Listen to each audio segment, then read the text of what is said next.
ये आकाशवाणी रायपुर है। छत्तीसगढ़ी समाचार बुलेटिन के संग स्मिता शर्मा के जय जोहार।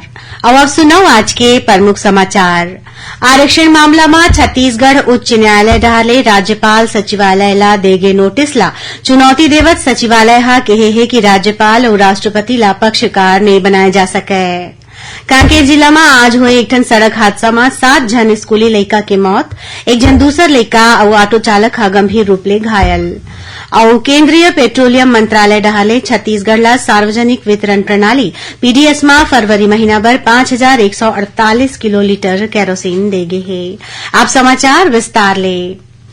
आरक्षण मामला में छत्तीसगढ़ उच्च न्यायालय डहाले राज्यपाल सचिवालय ला देगे नोटिस ला चुनौती देवत सचिवालय हा कहे है कि राज्यपाल और राष्ट्रपति ला पक्षकार नहीं बनाए जा सके। सचिवालय हा कोर्ट में एक ठन आवेदन देहे जेमा कहे गे हावय कि आर्टिकल 361 में कोनो भी केस में राष्ट्रपति या राज्यपाल ला पक्षकार नहीं बनाए जा सके। आवेदन में नोटिस ला वापस लेबर कहे गे हावय। आज ये मामला में बहस के बाद हाई कोर्ट हा फैसला ला सुरक्षित राखे है। राज्यपाल सचिवालय हा नोटिस में स्टे के मांग करे है।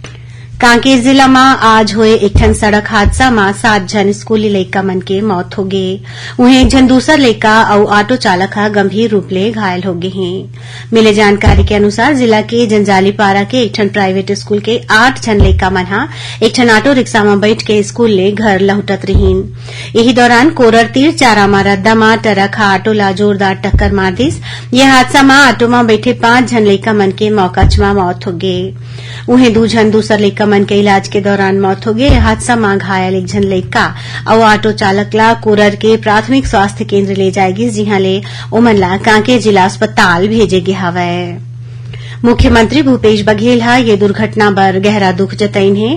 ओमन हा प्रशासन ला मृत लइका मन के परिवार वाला मन ला हर संभव मदद दे जाए के और घायल मन के इलाज बर बने सुविधा देवाए के निर्देश दीन है। उन्हें सक्ती जिला के तौलीपाली गांव में अज्ञात वाहन के टकराए ले फटफटी में बैठे 2 जन लोगन के मौत हो गए। केंद्रीय पेट्रोलियम मंत्रालय डहाले छत्तीसगढ़ ला सार्वजनिक वितरण प्रणाली पीडीएस में फरवरी महीना भर 5148 किलोलीटर केरोसिन बांटे गे है। एमा पीडीएस बर 5099 और हॉकर मन बर किलोलीटर केरोसिन शामिल है। खाद्य विभाग दहाले जारी पत्र में कहे गे हवय कि पीडीएस में चलत सब्बो अंत्योदय और प्राथमिकता वाले राशन कार्डधारी मन ला एखर पात्रता होही। नगरीय क्षेत्र के राशन कार्डधारी मन बर एखर पात्रता होही। नगरीय क्षेत्र के राशन कार्डधारी मन बर ज्यादा ले ज्यादा 2 लीटर, गंवई क्षेत्र में अवैया अनुसूचित क्षेत्र के राशन कार्डधारी मन ला ज्यादा ले ज्यादा 3 लीटर और गैर अनुसूचित क्षेत्र के राशन कार्डधारी मन ला ज्यादा ले ज्यादा 2 लीटर केरोसिन दे जाही। उन्हें हाकर मन ला 85 लीटर के मान ले अलग ले आवंटन जारी करेगे है।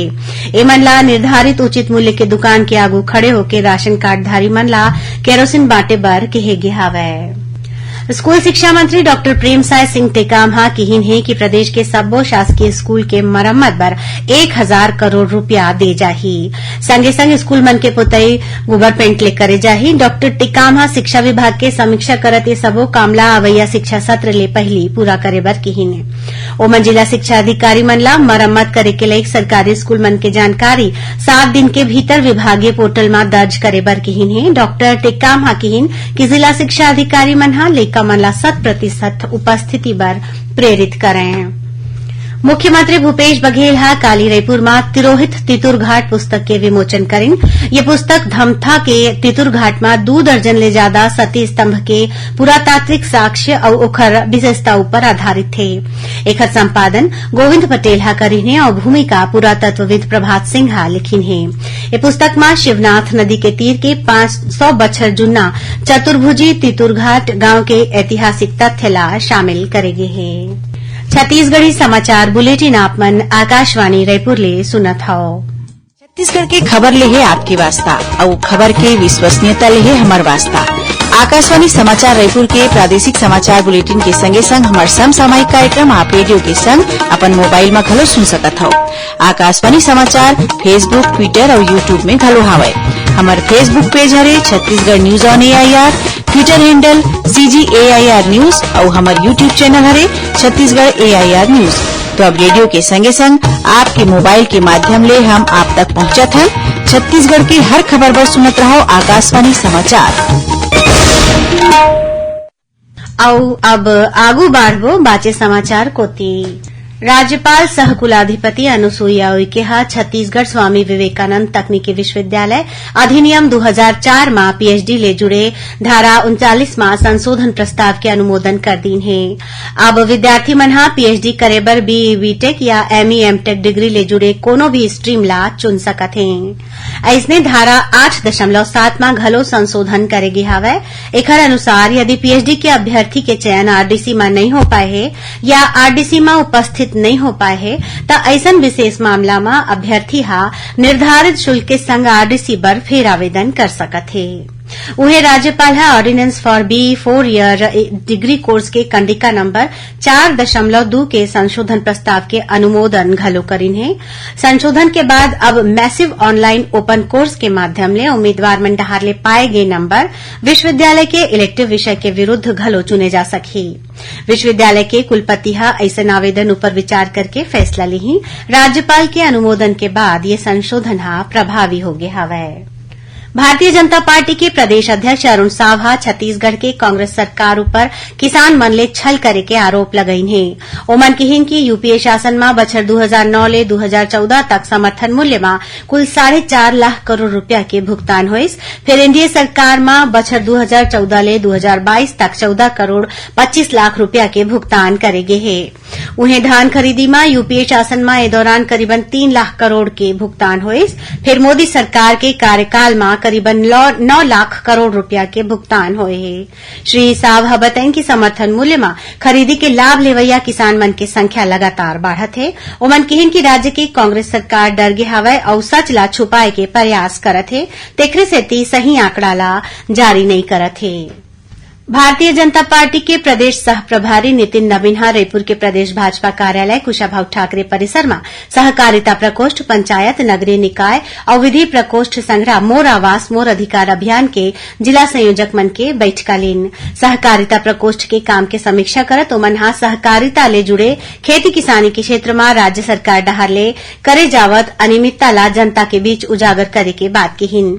श्री नवीन कहिन कि प्रदेश के सहकारी समिति मन में नियम विरुद्ध प्राधिकृत अधिकारी मन के कारनामा ला जनता के आगू लाए के और भंग समिति ला फिर गठित करे बर रणनीति बनाए जाए। उन्हें नगरीय निकाय प्रकोष्ठ के पदाधिकारी मन ला निकाय में फोकस करे बर कहेगीस।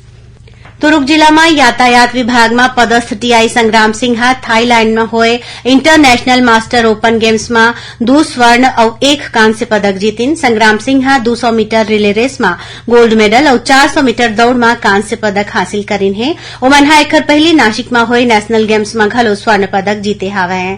अब ओमन बैंकॉक में होवैया खेल में भाग लिही। मध्य रेलवे के पुणे रेल मंडल के पलासी जरंडेश्वर सेक्शन में नॉन इंटरलॉकिंग काम के सेती कुछ एक गाड़ी मन के अवई जवई 8 फरवरी ले 18 मार्च तक प्रभावित रही। एमा Gondia Shri Chhatrapati Shahu Maharaj terminus express, Kolhapur Gondia express, Kamakhya Kurla express और कुर्ला कामाख्या एक्सप्रेस शामिल है।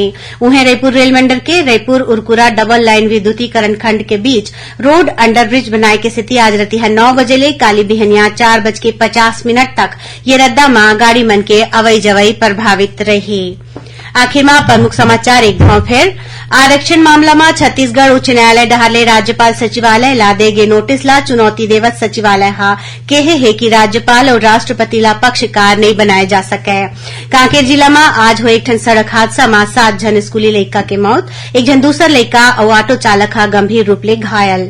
और केंद्रीय पेट्रोलियम मंत्रालय डहारले छत्तीसगढ़ ला सार्वजनिक वितरण प्रणाली पीडीएस में फरवरी महीना भर 5148 किलोलीटर केरोसिन देगे है। एक संग छत्तीसगढ़ी समाचार बुलेटिन ये सिरावत है। जय जोहार।